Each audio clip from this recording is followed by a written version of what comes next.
వీళ్ళందరినీ భయాందోళనకు గురి చేస్తూ ఉన్నాడు.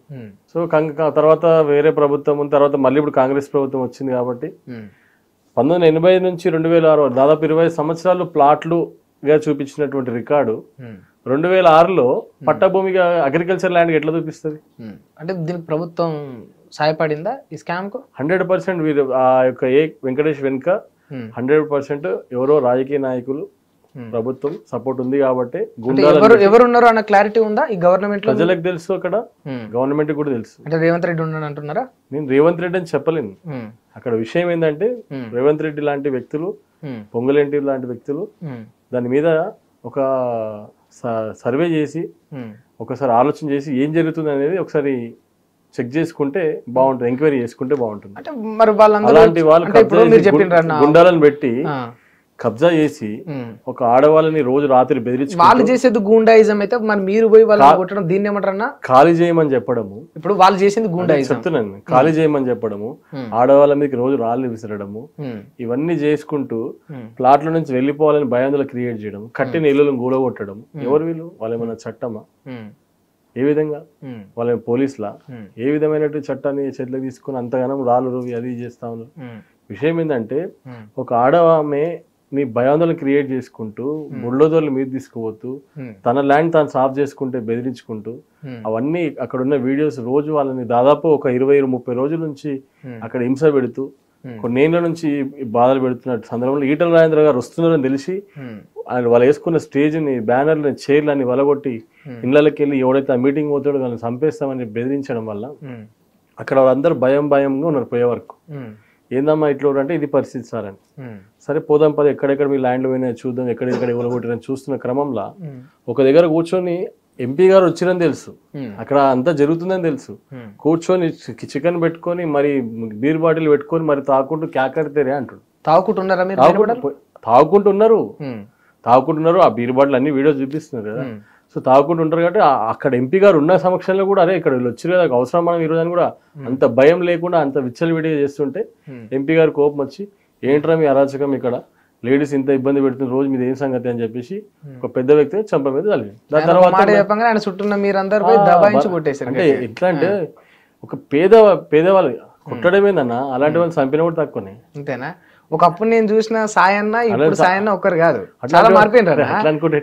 అప్పుడు క్లాస్ ఉండి ఇప్పుడు చాలా మాస్ అయిపోయినారు. మాస్ ఏముంటది అబ్బా, పరిస్థితిని బట్టి మాస్ అవుతాం, క్లాస్ అవుతాం. ఎందుకంటే మనం స్ట్రైట్ ఉండాలి. రాజేంద్ర ఒకటే చెప్తుంటారు ఎప్పుడైనా, నేను స్ట్రైట్ ఫార్వర్డ్ ముందుకు పోతా అని. అట్లా కాబట్టి మనం కూడా స్ట్రైట్ గా వివరించి తప్పు చేసినాం అనిపించలేదన్న మీకు? అట్లా పోయి వాళ్ళందరినీ కొట్టిండ్రు కదా, అంటే చట్టాన్ని మీరు చేతుల్లోకి తీసుకున్నామని మీకు అనిపించలేదా? చట్టము చేతిలో తీసుకునే పరిస్థితి పబ్లిక్ రిప్రజెంటేటివ్ మీకు అనిపించలేదా? నేను పబ్లిక్ రిప్రజెంటేటివ్ ఉన్నా కాబట్టి పబ్లిక్ అది రైటే అనుకుంటున్నారు, ప్రజలందరూ రైటే అంటున్నారు. చట్టం అంటుందా? ఎవరు చట్టం అంటుందా? దాని పని చేసుకుంటే కేసులు కూడా పెట్టింది. పెట్టని కేసులు తెలంగాణ ఉద్యమంలో ఎన్ని కేసులు చూడలేదు? మరి తెలంగాణ సాధించుకోలేదా? చట్ట విరుద్ధంగా బస్సులు గాలబెట్టినాము, రోడ్లు రోగ చేసిన, రాస్తా రోగ చేసినాము, వంట వార్పు చేసినాము. తెలంగాణ ఓ చట్టాన్ని చూసుకుంటూ మాకు కావాల్సిన లక్ష్యం ప్రజల ఆకాంక్ష. ఆ రోజు ప్రజల ఆకాంక్ష. ఇప్పుడు మీరు మీ యొక్క పబ్లిసిటీ కోసం, మీడియా అటెన్షన్ కోసం ఈ విధంగా చేసిండ్రు అనే ఆరోపణ కూడా. ఈటల రాజేందర్కి మీడియా పబ్లిసిటీ అవసరమా? గుర్తుపట్టిన నాయకుడా, ప్రజానాయకుడు కాదా? తెలంగాణలో అక్కడ ఆదిలాబాద్ నుంచి మొదలు పెట్టుకుంటే ఇక్కడ కింది వరకు 100% ప్రతి గ్రామంలో ప్రతి వ్యక్తి గుర్తుపట్టిన నాయకుడు. ఆయనకి పబ్లిసిటీ దేనికి? బీజేపీకి పోయిన తర్వాత కొంచెం ఈటల రాజేందర్ గారికి పోయిన 4 ఏళ్ళలో 4 ఎలక్షన్లు పోటీ చేసిండు, 4 సార్లు పోటీ చేసిండు. ఒకటేమో హుజరాబాద్, 2 గజ్వేల్ హుజరాబాద్, 3 మేడ్చల్. ఏమైందో మీరే చూసారు. మొన్న మేడ్చల్లో 4 లక్షల మెజార్టీతో అంకన్న మెజార్టీ ఇచ్చారు ప్రజలు. ఇంకేం కావాలి బీజేపీలో? పోగానే వాళ్ళకి నేషనల్ ఎగ్జిక్యూటివ్ మెంబర్ ఇచ్చిండ్రు.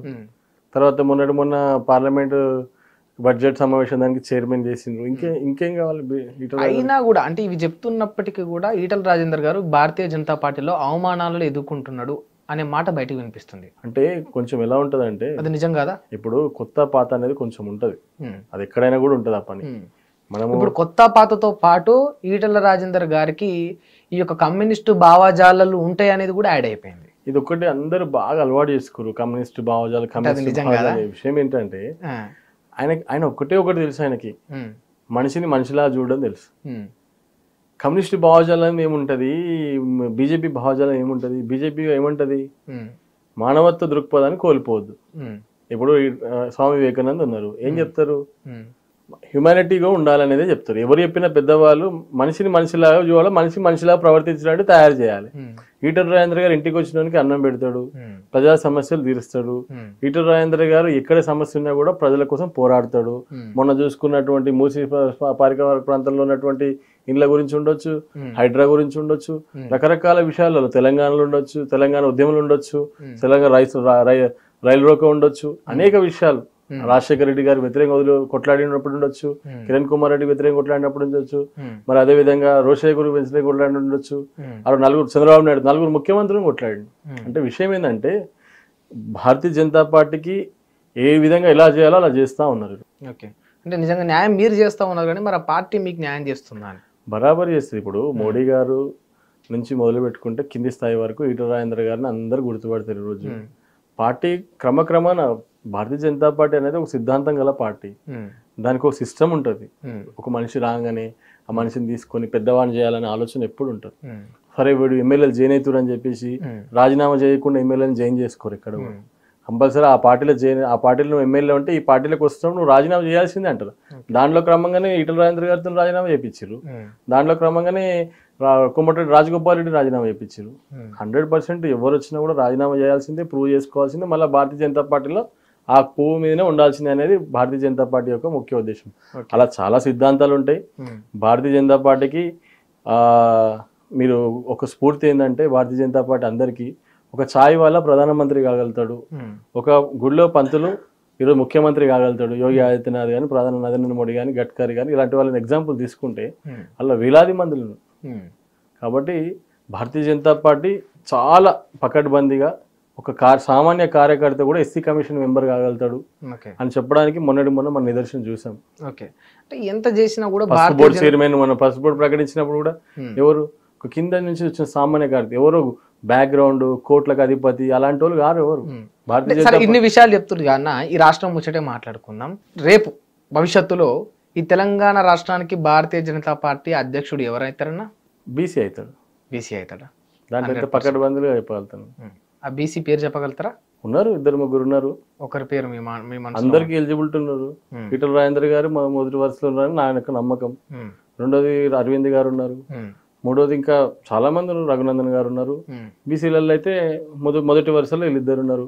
తప్పకుండా ఈటల రాజేంద్ర గారికి వస్తాను. ఈటల రాజేంద్ర గారు అవుతారంటారా? అంటే మీరు నమ్ముతా ఉన్నారు, మీరు బిలీవ్ చేస్తా ఉన్నారు, బట్ అటువంటి పరిస్థితులు భారతీయ జనతా పార్టీలో ఉన్నాయా? తప్పకుండా భారతీయ జనతా పార్టీకి కావాల్సింది ఏంటంటే పోరాట స్ఫూర్తితో ఉన్నటువంటి నాయకుడే భారతీయ జనతా పార్టీకి కావాలి. బట్ బయటకి అది చెప్తున్నప్పటికీ లోపల ఒకటే వినిపిస్తుంది అన్న, భారతీయ జనతా పార్టీకి ఆర్ఎస్ఎస్ బ్యాక్గ్రౌండ్ నుంచో లేకపోతే హిందూ భావజాలాల నుంచో ఎక్కువ ఉన్న వాళ్ళని మాత్రమే ప్రోత్సహిస్తుంది అనేదే ఎక్కువ వినిపిస్తాం. మా అస్సాం సీఎం ఎవరు?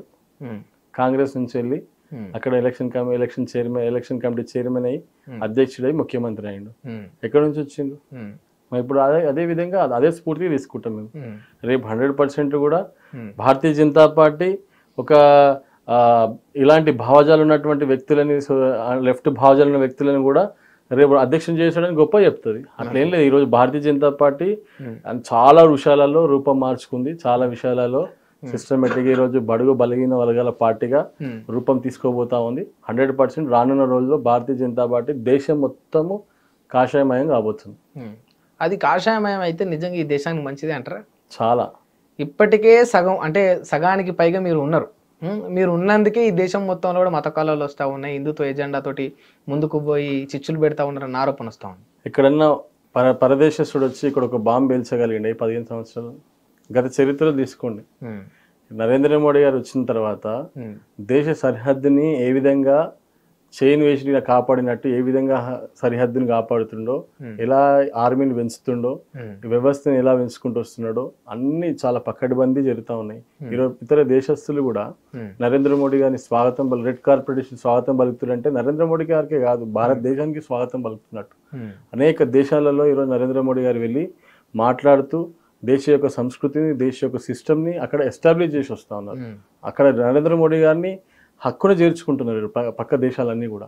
ఈరోజు పాకిస్తానే ఉండొచ్చు, ఆఫ్ఘనిస్తానే ఉండొచ్చు, శ్రీలంక ఉండొచ్చు, టిబెట్ ఉండొచ్చు, ఇవన్నీ కూడా భారత్ జాయిన్ అవుతా ఉంటున్నాయి. అంటే ఎంత గొప్ప విషయం ఆలోచించండి. అంటే తినలేక బతుకుతున్నటువంటి పాకిస్తాన్, శ్రీలంక వీటిని మనం చూస్తున్నాం. తిండి లేక పరిస్థితులు.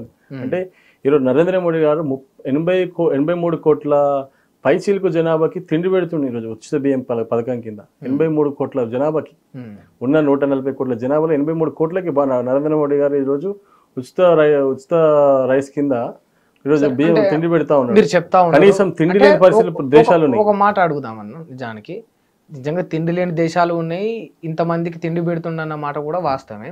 మీరు ఒక ఇంటలెక్చువల్, మీరు మంచి వెల్ ఎడ్యుకేటెడ్, మీరు 10 మందికి పాఠాలు చెప్పే వ్యక్తి. మనం ఓపెన్ ఒక మాట మాట్లాడుకుందాం.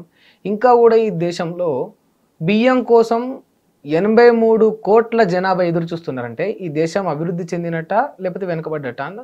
అదే చెప్తా ఉన్నాను. 70 సంవత్సరాలలో కాంగ్రెస్ పరిపాలన, 60 సంవత్సరాలు కాంగ్రెస్ పరిపాలించడం వల్ల దాన్ని సరిదిద్దుకున్న భాగంలోనే ఈరోజు నరేంద్ర మోడీ గారు చేసినటువంటి పరిస్థితి. 60 సంవత్సరాలు గరీబ్ బచావ్ అన్నటువంటి నినాదం గరీబ్ బచావ్ కాదు, గరీబ్ హటావ్ అన్నటువంటి పథకం వాళ్ళది కాదు. అసలు వాళ్ళ నినాదం గరీబ్ హటావ్ కాదు. వాళ్ళ గరీబ్ హటావ్ అంటే ఎక్కడ కూడా గరీబ్ అనేది ఇన్వాల్వ్ కావద్దు అనేది వాళ్ళ ఇంపార్టెంట్. ఈరోజు 60 సంవత్సరాలు వాళ్ళు పాలిస్తే ఎందుకు గరీబ్ హటావ్ అనే నినాదం ఎత్తుకున్నప్పుడు ఎందుకు సక్సెస్ కాలేకపోయింది అది?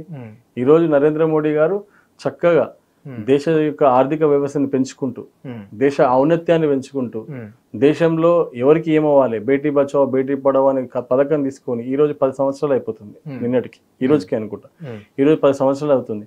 అంటే ఇలాంటి స్కీమ్లు చెప్పుకుంటూ ఫసల్ బీమా యోజన రైతుల కోసము, అలాంటి అనేక స్కీమ్స్ చూసుకుంటూ పోతుంటే 256 స్కీమ్లు ఈరోజు అవలీలగా కొనసాగుతున్నాయి నరేంద్ర మోడీ గారి నాయకత్వంలో. అంటే వారు ఒకటి మీరు మనం చూడాలి, ఈరోజు తెలంగాణ ప్రాంతంలో స్కీములు పెడితే మొత్తం అన్ని ఫ్రీయే అంటారు. అదే నరేంద్ర మోడీ గారు ఫ్రీ పెట్టే దగ్గర ఫ్రీ పెడుతున్నారు, సబ్సిడీ ఇస్తా ఉన్నారు. దేశ ఆర్థిక వ్యవస్థ కూడా దెబ్బతినొద్దు, కుంగిపోద్దనే ఉద్దేశంతో అన్ని రకాలుగా పేదలు కుంగిపోవద్దు, దేశ ఆర్థిక వ్యవస్థ కుంగిపోవద్దు, అన్నిని ఆలోచించుకుంటూ బ్యాలెన్స్ చేసుకుని నడుపుతా ఉన్నారు. ఈరోజు ఫ్రీ ఇచ్చినంత మాత్రంలో ఫ్రీ అన్నంత మాత్రంలో కాదు కదా, దేశం యొక్క ఆర్థిక వ్యవస్థ కూడా పడిపోతే ఎలా ఉంటది? కాబట్టి అందరూ చదువుకోవాలనేది ఒకటి ఇంపార్టెంట్. కరోనా వచ్చింది, హిట్ టీవీ యాప్, ఇందులో short news, live news, entertainment shows, movies, digital magazines తో పాటు మీ జిల్లా వార్తలను కూడా ఫ్రీగా చూడొచ్చు. ఇంకెందుకు ఆలస్యం, వెంటనే హిట్ టీవీ యాప్ ని డౌన్లోడ్ చేసుకుని ఫ్రీగా ఎంటర్టైన్మెంట్ పొందండి. Hit TV app, hit TV app, please download hit TV app. Hit TV app ని ఫ్రీగా డౌన్లోడ్ చేసుకుని ఎంజాయ్ చేయండి. మీకు నచ్చిన ఎంటర్టైన్మెంట్ కోసం హిట్ టీవీ యాప్ ని ఫ్రీగా డౌన్లోడ్ చేసుకుని ఎంజాయ్ చేయండి. హిట్ టీవీ యాప్ ని డౌన్లోడ్ చేసుకుని ఆస్వాదించండి, ఆశీర్వదించండి. ఇంతమంది సెలబ్రిటీలు హిట్ టీవీ యాప్ ని డౌన్లోడ్ చేసుకోండి అని చెప్తున్నారంటే ఎంత మంచి యాప్ ఆలోచించండి. అమెరికా అమెరికా అమెరికా అమెరికాలో చదవాలనుకునే వాళ్ళకి విశ్వసనీయమైన పేరు మన శౌర్య కన్సల్టెన్సీ. UK లో 1 year masters, UK లో 1 year masters, 2 years work permit up to 5 years visa. Contact Saurya Consultancy. Contact 89851 89851.